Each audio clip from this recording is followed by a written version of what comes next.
everybody, welcome to our YouTube channel Maths Cradle. So we have started a series of exemplar. In the previous videos we have discussed about the chapter first of class 11th, and today we will discuss the short answer type solved examples of class 12th.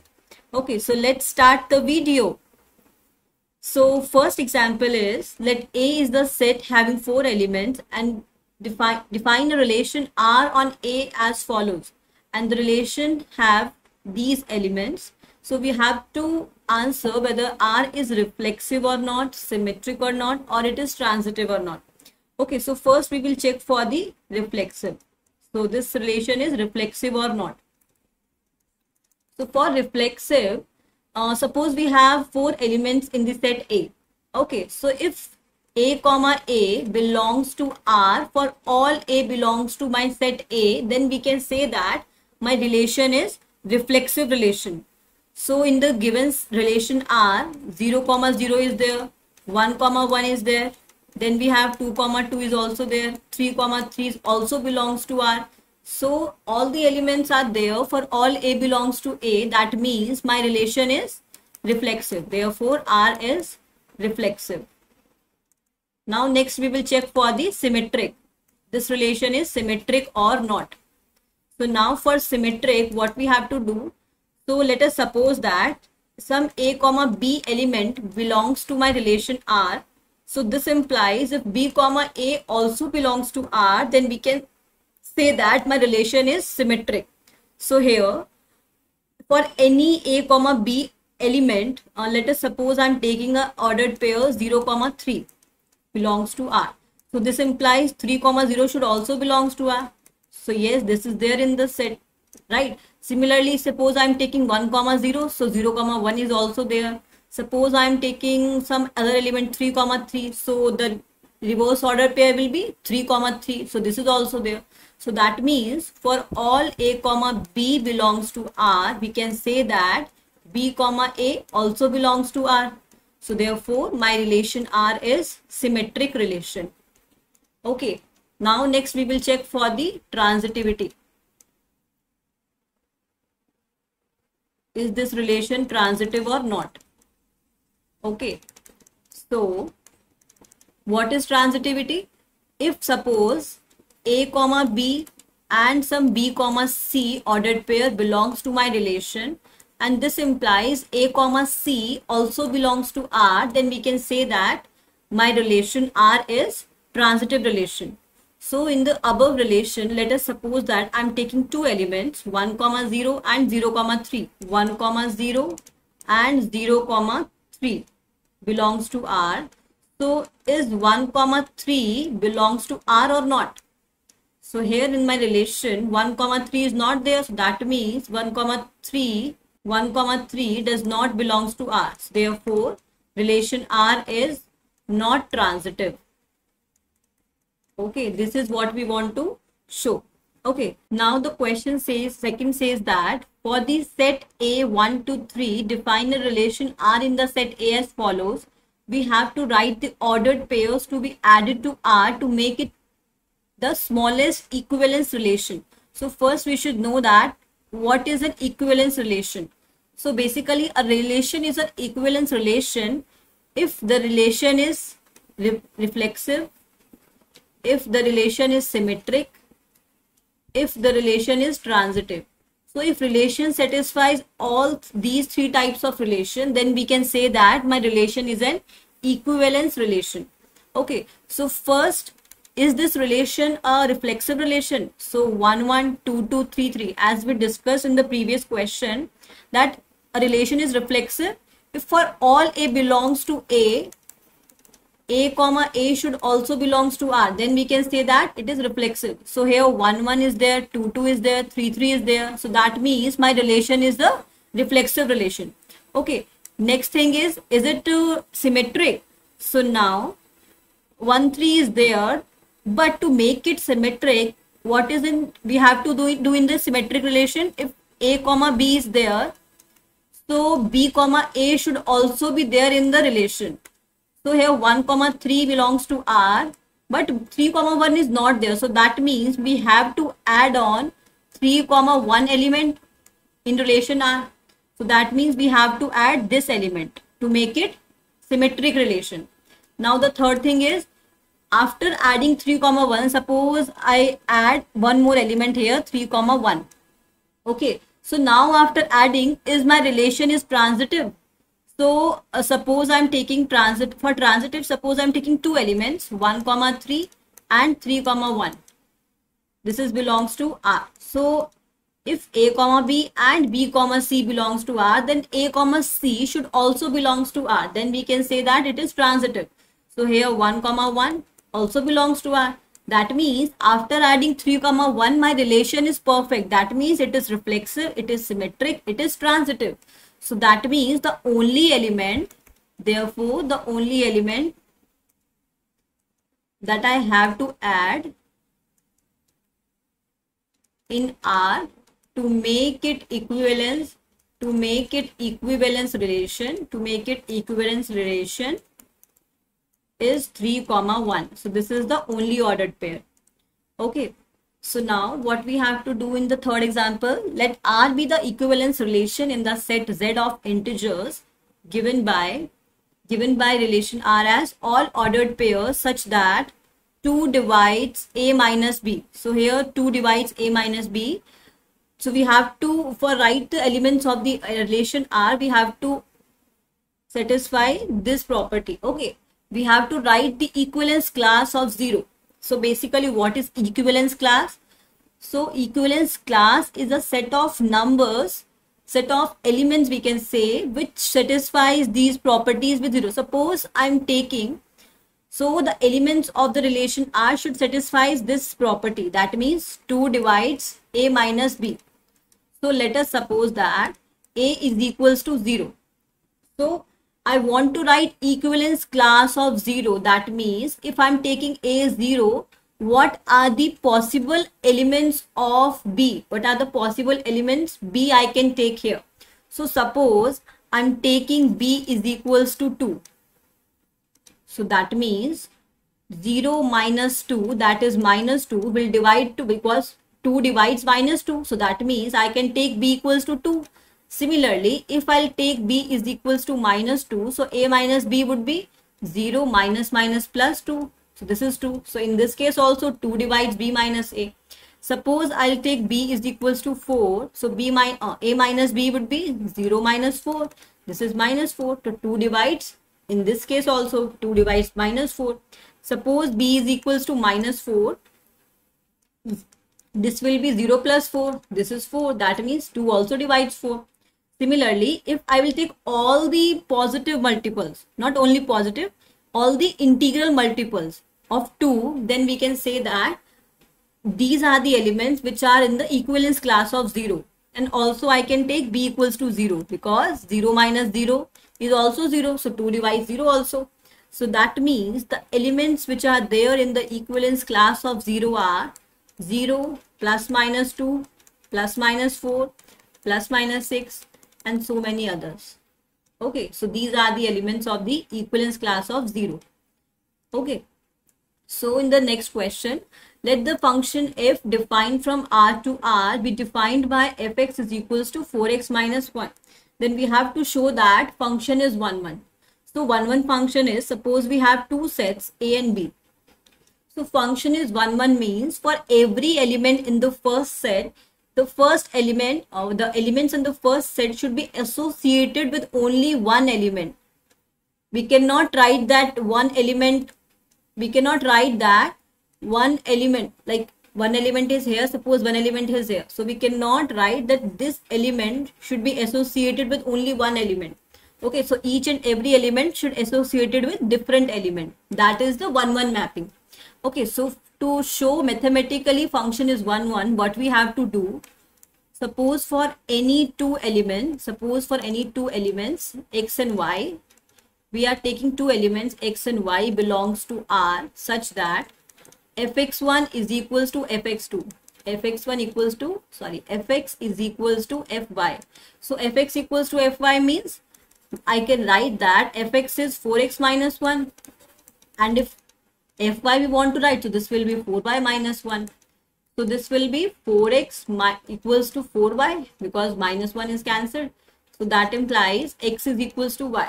So that means if the images of two distinct elements, if the images of two elements are same, that means these two elements are also same, right? So this implies we can say that, hence we can say that function is my 1 function.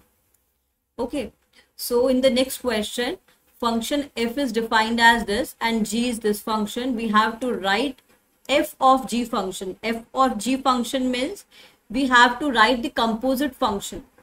So f of g is basically, I can write this as f of gx.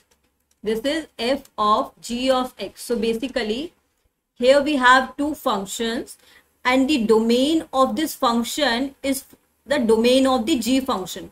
Okay, because we have to choose first the domain the elements from the domain of the g. So what are the elements of the domain of the g?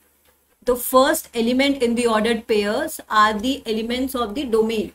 Okay, so now for f of g, suppose I am taking 2 here because first element of the domain of g is 2. So this is f of g of 2 is basically f of g of 2. Now we know that g of 2 means what is the image corresponding to element 2 in the function g. So image of 2 is 5. So this is 5. Now what is f of 5? So f is mapped to 2. So this is 2. That means in f of g function 2 is mapped to 2.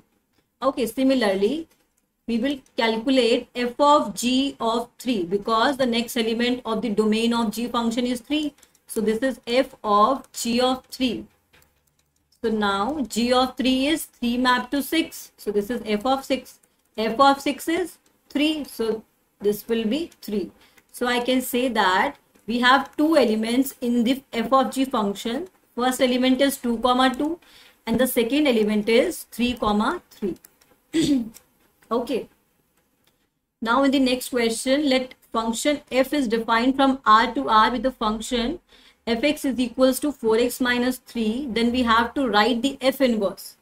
So what is the meaning of f inverse function? So f inverse basically is, suppose we have a function defined from set a to b. Okay, this is my function defined from a to b. If we can define another function from b to a, suppose this is b and this is a. If I can define another function from b to a, then this is my inverse function. Okay, so suppose in f function, I'm able to express my function y in the form of x. Okay, in the f function.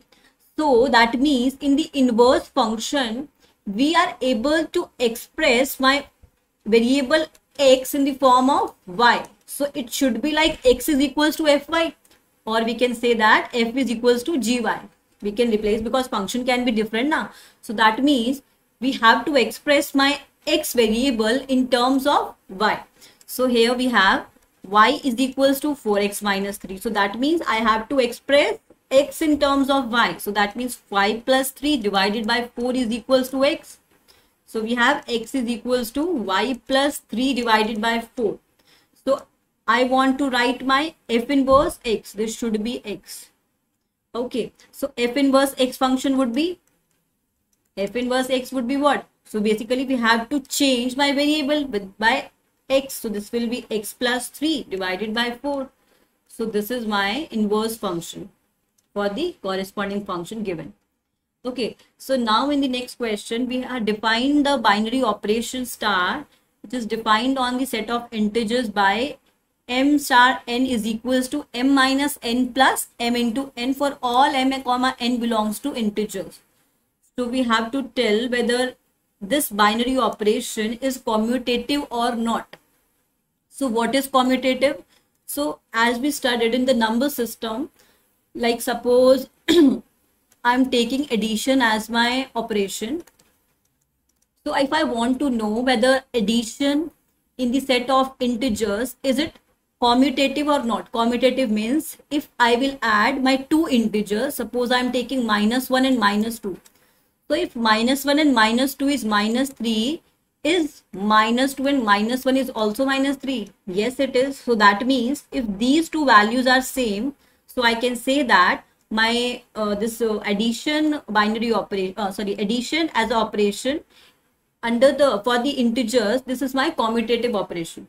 Okay, so similarly, now my operation is different. Here we used addition, but here my operation is different. It is defined by star and like this. Okay, so if I want to check this, so I can generally take two elements. Suppose I'm taking that 1 comma 2 are the two integers. I want to check whether this statement is true for these two numbers. Okay, so first I will calculate 1 star 2. So what is 1 star 2? This is my first number, this is my second number. So I will write my first number -2, then plus first number multiplied by second number. So this is -1 plus 2, that is 1. Similarly, I will calculate 2 star 1. So this is 2 minus 1 plus 2 into 1. This is 2. This is equals to 1 plus 2, that is 3.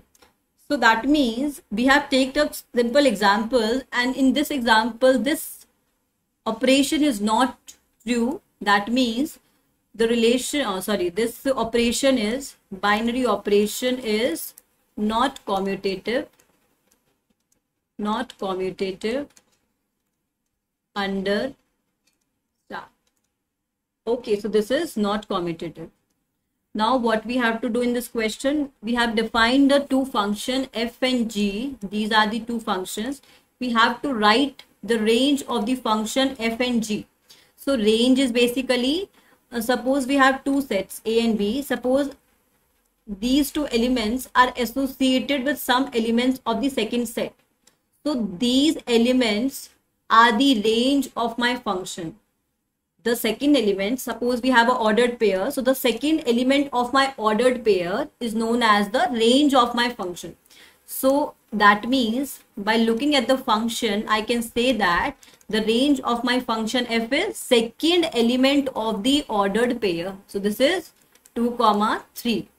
Similarly, range of the function g will be second element of the ordered pair. That means 5, 6.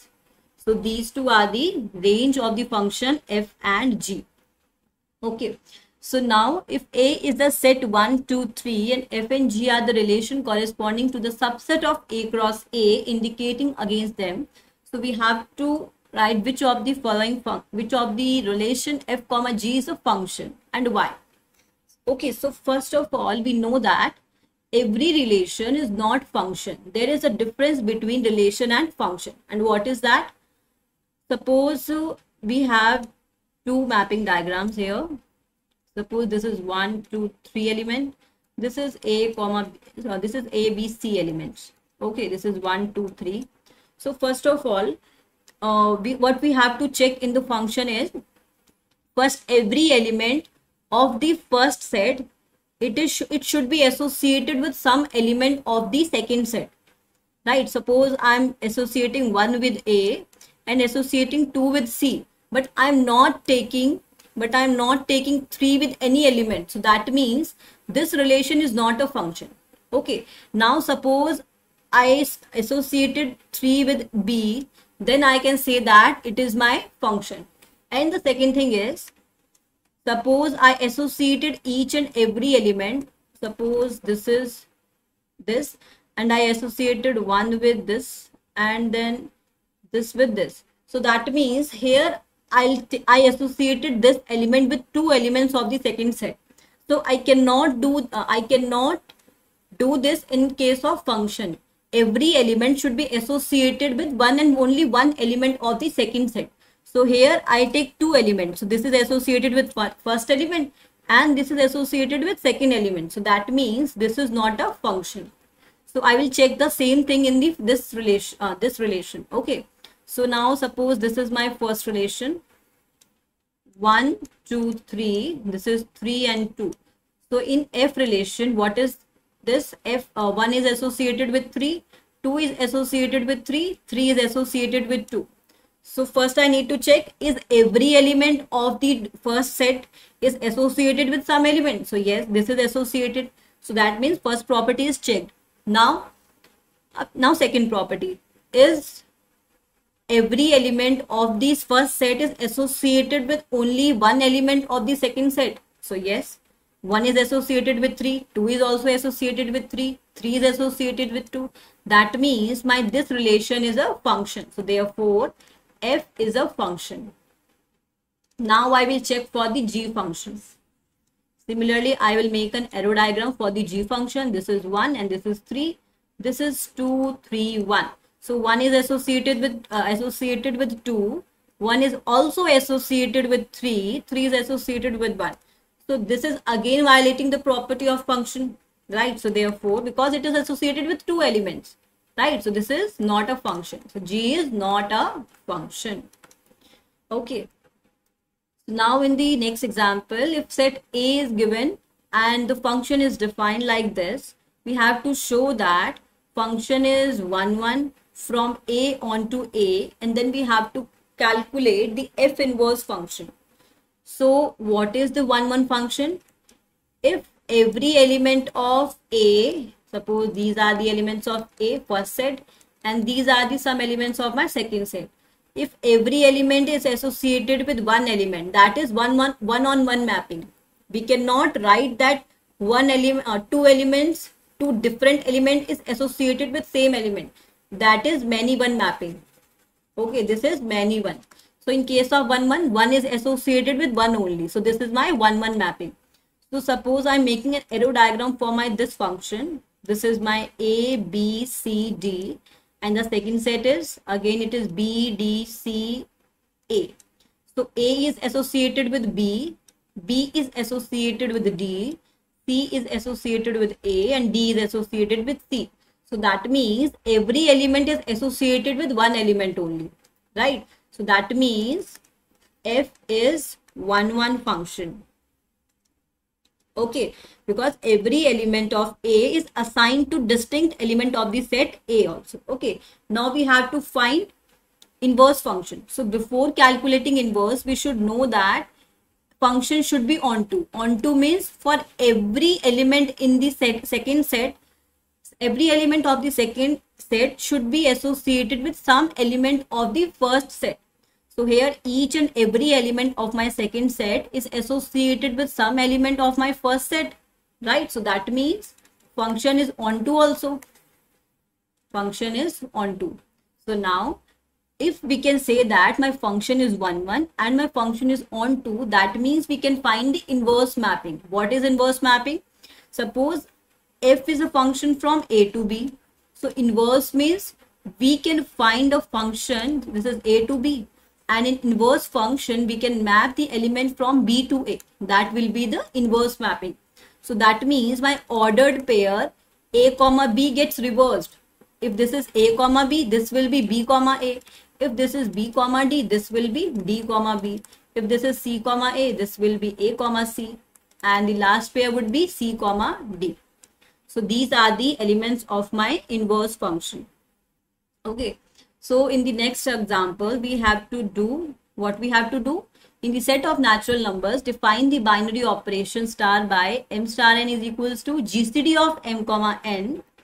So we have to check whether this operation is commutative and associative or not.